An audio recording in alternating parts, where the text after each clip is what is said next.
My parents chuckled. "You'll never be as good as your brother." I stood up and said, "Then tell him to pay all the bills. I'm not sending money anymore." My mom was shocked. "What money? We never received a single dollar from you." "My name is Max. I'm 28, the oldest son, the steady one, the one who keeps the spare batteries and the emergency cash in a Ziploc bag. I pay my rent on time. I show up early. I bring folding chairs to family cookouts because we always run out. If you asked my parents to describe me in one word, they'd say responsible. If you asked for the second word, they'd say quiet. My younger brother, Cole, is the opposite. He's the story, star of the soccer team, the one with the smile that makes waiters throw in free desserts. He's the guy my parents love bragging about. Every family update turns into a Cole highlight reel. New job, new car, a friend in real estate who knows someone huge. They say it like an incantation, proof that we're doing fine as a family because Cole is shining. I used to joke that I was the background music while Cole was the lead singer. Except the joke stopped being funny around age 22, when I was working double shifts and still showing up to fix the Wi-Fi and replace the light bulbs at my parents' place because Dad's back hurts and Mom shouldn't be on a ladder. They never asked how I was. They asked what I could do. 2 months ago, we were at my parents' dining table for Mom's birthday. The house smelled like lemon cleaner and roasted chicken. Dad had on the good polo. Aunt Rita kept rearranging the flowers like that would make the room richer. I brought a carrot cake from the bakery Mom likes, the one with the thick cream cheese frosting. Cole strolled in late with no dessert, no card, just a grin and a story about almost meeting someone from a startup. Everyone laughed like he'd just won a prize. We sat down. Mom opened gifts. A scarf from Aunt Rita, a candle from Dad's co-worker's wife. Cole handed over a small box, earrings. "Real silver," he said, winking. He didn't say who paid. Mom gasped like she'd been handed the moon. I don't know why I expected a thank you for the cake. That's on me. Then Dad refilled his wine, glanced at me, and said it. "You know, Max, you'll never be as good as your brother." He chuckled like it was a harmless joke. Mom chuckled too. The table joined in. Cole laughed the loudest. I heard it as a sentence, not a joke. I put my fork down. My cheeks were hot. In my head, I counted 11 months of covering their electric last year when Dad's hours got cut. 31 gas fill-ups after Mom's car just needed a little help. 22 transfers labeled groceries because the fridge was empty and your brother is between paychecks. I counted like breaths. "Wow," Aunt Rita said, watching me. "Don't be sensitive, honey." I wasn't crying. I was stoned. In that quiet, Mom added lightly, "We just want you to be more ambitious, that's all." I reached for my water. The glass shook a little. I told myself to swallow it. Smile. Make a joke. Keep the peace because that's what I do. But then Aunt Rita turned to Cole and said, "You really are the man of the family." And Mom nodded. A small laugh came from Dad's side. "He's the one we can rely on." I don't know why that was the thing that pierced me, but it was. The word rely landed hard. It hit the part of me that keeps spreadsheets of due dates and bank transfers and receipts, the part that memorizes account numbers and Wi-Fi passwords, and the exact model of the fridge filter. I didn't say a word. I helped clear the plates, boxed the leftovers, wiped the counter. When I grabbed my jacket, Mom hugged me without looking at my face and whispered, "Try not to be jealous of your brother." On my way out, Cole clapped my shoulder. "Don't take it personal, man." Outside, the porch light flickered. I stood under it, keys in hand, listening to them laugh through the window. I thought of the Zelle notification from that morning. $2.20 to Mom, groceries. I'd sent it without thinking, like I always did. My phone buzzed. A text from Mom. "We love you. Bring paper towels next time, we're out." No heart emoji. No thank you. Just a list. I drove home in silence. I put the carrot cake box in my fridge, even though it was half empty. I sat on the couch and stared at the receipts folder in my email that I'd been building for years like a weird hobby. Little green check marks. $80, $115, $400, $900. It all blurred. The next morning, Dad called and left a voicemail I didn't answer. "Hey, kiddo, don't be dramatic. Family jokes." I played it twice. Then I opened my banking app and scrolled, and scrolled, and scrolled. That night, I realized the joke was on me. And in the middle of that realization, while I was checking the date of a transfer labeled utilities, my screen lit up with a group chat notification. "Family dinner Sunday, 6 p.m. Don't forget," Mom wrote. I stared at the words for a long time and felt something in me tilt. The money started when I was 21 and thought helping out was what good sons did. Dad called one January after a snowstorm. Power bill's a little high this month. Can you spot us $120? I'll pay you back Friday. He didn't pay me back Friday. He didn't pay me back ever. But he did ask again in February. We're short on gas money. Just until payday. Then March. Groceries. Your mom's trying to stretch it. I was working at a tech support desk, making $17.50 an hour. I lived in a studio with a wobbly table and a couch I found on Facebook Marketplace. I didn't have a lot, but I could spare $50 here, $75 there. It felt good to be useful. I told myself I was building trust. By 24, it wasn't spot us. It was a routine. Every first of the month, $300 labeled utilities. Every third Sunday, $80 gas. Random Wednesdays, $40 to $100 groceries. It added up to roughly $650 a month for almost 4 years. Some months more. When their car needed new tires, it was $480. When their water heater broke, my card, just for the deposit, was $250 that somehow became $250 plus $250 plus. We'll square it later. There were also Cole emergencies that weren't emergencies. He needs $200 to register for a certification exam. His landlord is being a jerk. Can you cover half the rent for this month? He had a slow month with freelancing. Cole always had a story. I always had a transfer. We never talked about paying me back. It was implied. Everything was implied in my family. Help, gratitude, debt. Nothing was written, but it was all recorded in my app. I tried to set boundaries once. I told Mom I couldn't send money until I refilled my savings. She sighed. We'll die before we ask you again. That promise lasted 2 weeks. She texted a grocery list and a heart. I sent $100. I sent because I knew what an empty fridge feels like, and because she always said, just this once, with that worried voice that opens your wallet. It wasn't just money. It was time. I fixed their Wi-Fi, installed a thermostat, replaced a bathroom faucet after watching 3 YouTube videos. I drove Cole to interviews. I edited his resume. I even let him use my address when he didn't want to keep moving his mail. Packages started arriving with his name on them. Sneakers, a drone, a gaming headset, while Mom texted me photos of the empty pantry. Whenever I mentioned being tired, Dad made jokes. That's adulthood, kiddo. Whenever I brought up fairness, Aunt Rita said, families aren't ledgers. Except in our house, the ledger lived in my pocket. The favoritism wasn't subtle. If Cole showed up with takeout once, Mom called him generous for a week. If I covered 2 months of their power bill, she said, we're all doing our part. On Father's Day, I booked a dinner for the 4 of us and paid the check. You shouldn't have, Dad said, and then turned to Cole to ask about his big plans at a company where he didn't actually have a job yet. The worst part was how they rewrote things in real time. Thanksgiving last year, Aunt Rita asked who helped with the water heater. Mom smiled at Cole. Our boy made some calls. I looked at my bank app under the table and saw plumber deposit $250. I said nothing. It's easier to be quiet than to be called dramatic. Meanwhile, my own life was just small. I wasn't struggling, but there was always that one bill I'd push a week, that one dinner I'd skip with friends because I'd sent $200 at 3 p.m. for urgent car insurance. My savings plateaued. When my coworkers planned a weekend trip, I pretended I had other plans. I didn't. I had a spreadsheet. I used to think they didn't know, that maybe the details were fuzzy in their heads. But they knew. They knew because Mom would say things like, you're so dependable, and then follow it with, since you're so good with money. Dad would call on payday and just check in. Cole would text, you're a lifesaver, man. I'll pay you back when my commission hits. No commission hit. New sneakers did. 3 moments stand out. First, the Christmas where I gave Mom a weighted blanket and she hugged me like I'd handed her a towel at the gym. Cole gave her a spa voucher he got free through a friend, and she cried. At the end of the night, I found a sticky note on the counter. Max, could you Venmo $150? We're short on rent.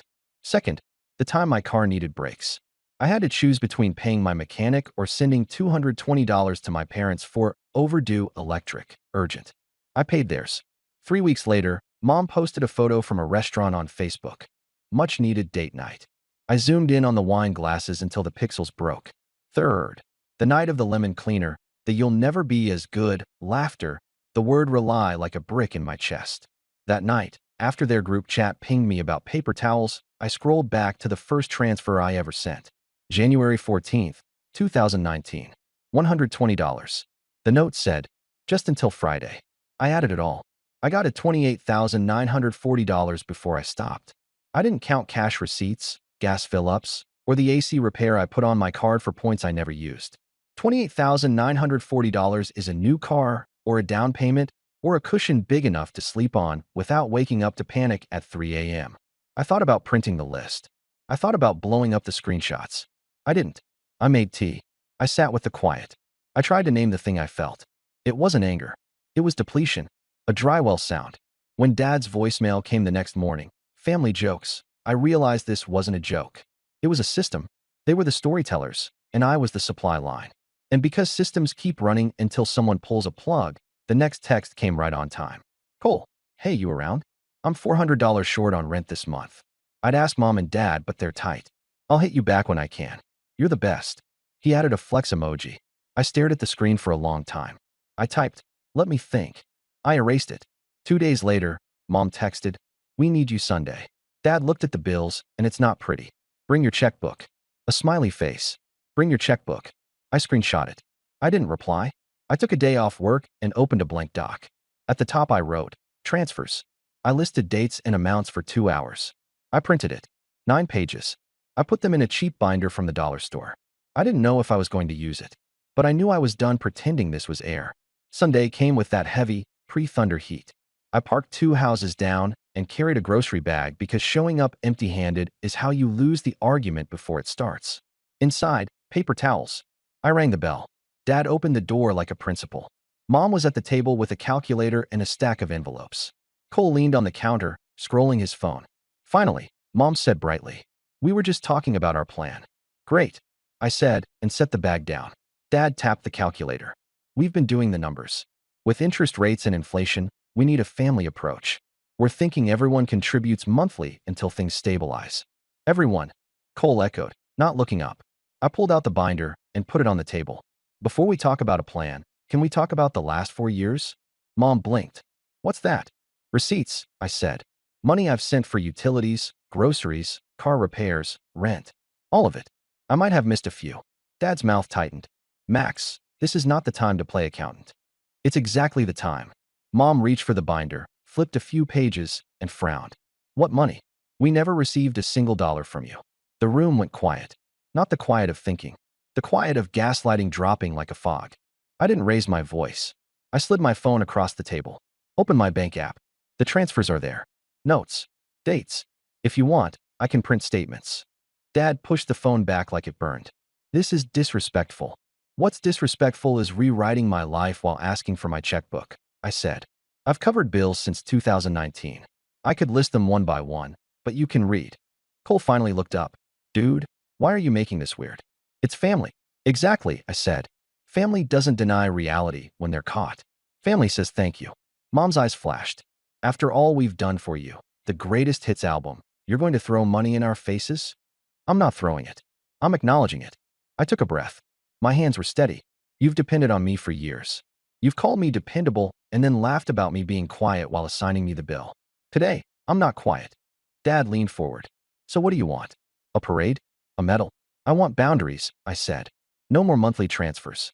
No more emergency Venmos. If you need help, you ask in advance, and you accept no for an answer. Cole scoffed. Then tell him to pay all the bills, I said, turning to Dad. If I'm never as good as my brother, let the golden child be the safety net. Mom stood. How dare you pit brothers against each other? I'm not, I said calmly. You did that a long time ago. The air felt heavy. My heartbeat didn't. It felt slow and even, like a metronome. I thought I would shake. I didn't. This isn't about revenge, I added, voice low. This is about closure. Dad's jaw worked. So you're cutting us off. I'm ending a system that's been bleeding me dry, I said. I'm not your bank. I'm your son. Mom stared at the binder like it might bite. We never asked you to, you exaggerated. Those were gifts, you love us. I do, I said. And loving you cannot mean bankrupting myself, financially or emotionally. Cole laughed once sharp. Whatever, man. I picked up the binder, slid the paper towels across the counter, and headed for the door. Max, Mom called. Don't walk away. You can't just. I can, I said, hand on the knob. And I am. I stepped into the heat. The door closed behind me like a full stop. My phone started buzzing before I reached my car. 12 missed calls. Then 18. By the time I pulled into my apartment lot, 31. I put the phone face down on the counter and made pasta. I ate standing up, staring at the binder like it was radioactive. When I finally checked my phone, I had 47 unread messages. Mom, you're confused. Come back and talk this out. Dad, you owe us the respect of a conversation. Aunt Rita, money isn't everything, sweetheart. Cole, you really think this makes you the hero? I didn't reply that night. I turned off notifications, cleaned my sink, and went to bed at 9:30 like the most boring rebel alive. I slept 8 hours for the first time in months. Monday, the narrative machine started. A cousin texted, "Heard you blew up at dinner. You okay?" My grandmother left a voicemail that had 2 full minutes of sighing. Dad wrote a group message about entitlement and forgetting where you came from. Mom posted a Facebook status about kids these days with a praying hands emoji. I expected anger. What surprised me was the revised history, immediately, like a show going live with the wrong script. Messages shifted from "we never received money" to "we never asked for money" to "those were gifts" to "you never said it was hard." I took a screenshot of each version, not to send, just to keep myself from doubting my own memory later. At work, I backed up the binder as PDFs, and then I did something small that felt huge. I opened my bank app and canceled 3 recurring transfers. Utilities, gas, groceries. The app asked, "Are you sure?" I hit yes. My chest felt both empty and light. The calls kept coming. Mom alternated between sobbing and sounding like a customer service rep. "We can start fresh," she said on one voicemail. "Let's just agree on a number. Maybe $300 a month." Dad tried logic. "We're a unit. Everyone does their part." Cole sent me a Venmo request for $400 with the note, "Rent," last time. I declined it. He sent a question mark. I didn't answer. Midweek, Aunt Rita invited me to coffee. Not an ambush, I promise. It was an ambush. She opened with a hug that smelled like powder and then went into a speech I'm pretty sure she rehearsed in the car. "Let's not burn bridges over a misunderstanding." "What misunderstanding?" I asked.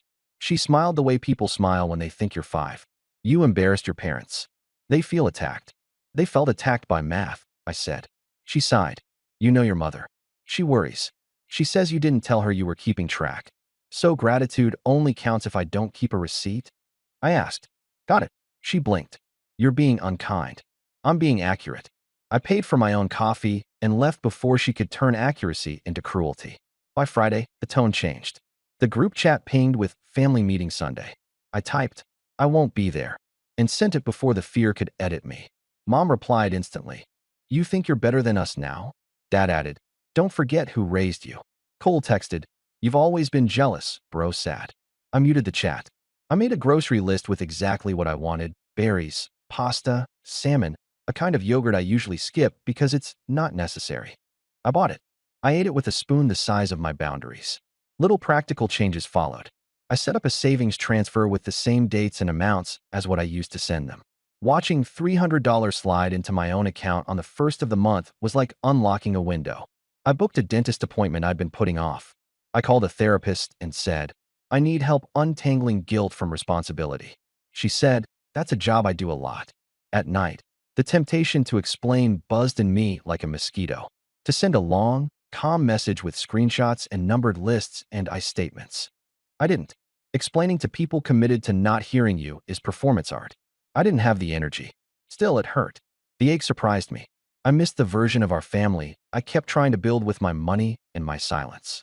There were good memories threaded in there. Mom's chicken noodle soup when I was sick, Dad teaching me to change a tire, Cole and I laughing at stupid memes. It's easier to keep paying a tax when you call it love. 2 weeks in, the calls slowed. The guilt didn't. But it got quieter. Then the spin went public. A neighbor sent me a screenshot of Mom's post. "Raising kids is hard when they forget your sacrifices." Some people think everything is about money. Comments poured in. Prayers. "Stay strong. Kids these days." Cole posted an Instagram story of his new sneakers with the caption "self-made." I almost laughed. I started running again. Not to be dramatic. My body needed somewhere to put the tension. 3 miles, then 4. I listened to a podcast about boundaries. The host said, "Say no without a paragraph." I practiced in the mirror. No, it felt like a secret language. The third Sunday, the day I used to send gas money, I drove past my parents' house. Old habit. I parked a street away and sat there like a ghost. Through the window, I could see them around the table. My chair was empty. I felt loss and relief braided together. That mixes grief, I guess. The next day, a new number called. It was Dad's coworker's wife, the one who gave Mom the candle. Your parents are under a lot of stress, she began. Could you? No, I said. Silence. You didn't even let me finish. I didn't need to, I said. No, it wasn't mean. It was a full sentence. I hung up and felt, okay. A week later, I got an email from a collections company addressed to my parents, but sent to me because my address was still on some old form. Past due, $312. A year ago, I would have paid it quietly. I forwarded it to Mom and Dad with the subject line, "This is your bill, not mine." Mom replied, "Why are you being cruel?" I typed and deleted 20 versions of "I'm not." I closed the laptop. I went for a run. When I got back, there was one more email in my inbox. Not from my parents. From Cole. Subject, "Be real." Body, "We all know you like holding this over us. You always wanted to be the hero. Congrats, you win." I stared at it and felt the anger finally show up. Not loud, just sharp. I replied with one sentence. I wanted to be a son. He didn't write back. That night, I set a new rule that sounds silly written out. I will not open the banking app after 9 p.m. There is nothing in there that can fix my family at 9:01. I put my phone on the other side of the room. I slept. Here's what I know now. I can love my family and still refuse to finance their denial. I can be dependable without being a doormat. I can say no and not add a paragraph to make everyone else comfortable. I don't owe anyone my exhaustion. I don't owe anyone my savings. I don't owe anyone the version of me that makes their lives easier at the expense of my own. I'm not sending money anymore. Not because I'm angry, though sometimes I am. Not because I need them to suffer, I don't. But because I'm done pretending this is normal. If they ask for help in good faith, clear, specific, with respect, I'll decide case by case. If they try to guilt me, rewrite history, or make my boundaries the problem, the answer is simple. No. The binder is in my closet. I don't look at it often. It's not a trophy. It's a record. A reminder that I'm not crazy. When doubt creeps in, I flip to a page, read a few lines, and then close it. I don't need to keep tallying. The math already did its job. Mom and Dad still text sometimes. They send photos of the dog. They don't say thank you for the years I helped. Maybe they never will. That's their story. Mine is different now. It starts with "My name is Max," but it doesn't end with "reliable." It ends with "self-respect." I'm building a new routine. Sunday mornings are for runs and pancakes. The first of the month is for moving money into my own savings. The third Sunday is for calling a friend and making plans I don't cancel. The binder stays shut. If I had to put it in one line, the line I wish someone had given me at 21, it'd be this. This isn't about revenge. This is about closure. And here's my final promise to myself, simple and solid. I won't let anyone turn my love into a bill again.